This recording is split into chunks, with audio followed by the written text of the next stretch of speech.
Hindi class में आप सभी लोगों का स्वागत है।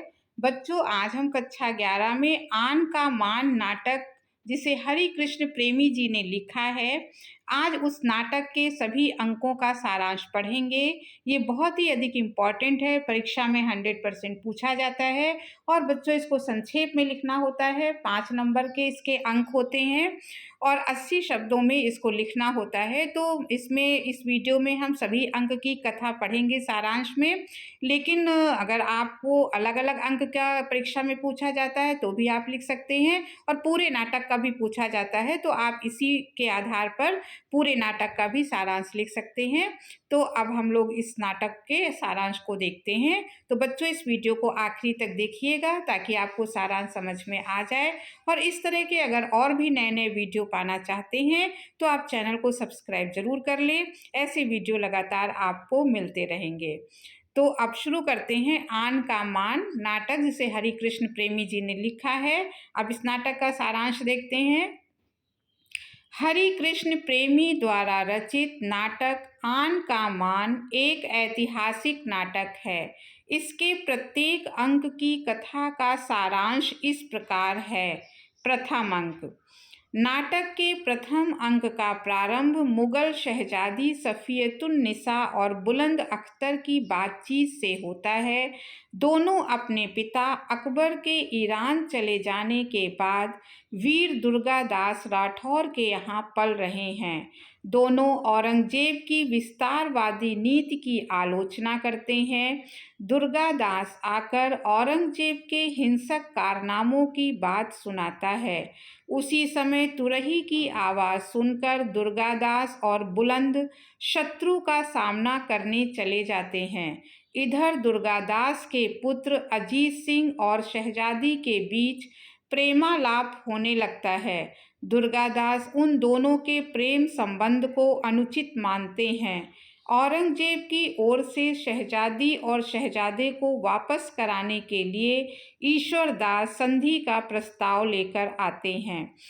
अजीत सिंह क्रोधित होकर शुआजत खां पर तलवार उठा लेते हैं, लेकिन दुर्गादास उसे रोक देते हैं। यहाँ पर प्रथम अंक समाप्त हो जाता है। अब द्वितीय अंक की कथा का प्रारंभ है। औरंगजेब की भी 2 पुत्रियां मेहरू और जीनत हैं।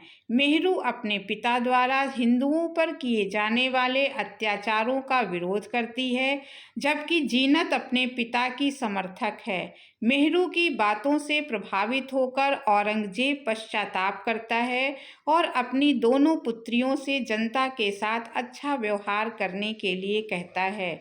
औरंगजेब अपनी वसीयत में अपना अंतिम संस्कार सादगी से करने की इच्छा व्यक्त करता है। बंदी दुर्गादास से बुलंद व सफ़ियत को वापस पाने के लिए सौदेबाजी करता है, लेकिन दुर्गादास मना कर देते हैं। अब तीसरा और अंतिम अंक है। सफ़ियतुन्निसा और अजीत सिंह के बीच प्रेम संबंध बढ़ने लगता है। शहजादी अजीत सिंह से प्रेम तो करती है, लेकिन मारवाड़ के हित में उससे विवाह नहीं करना चाहती है।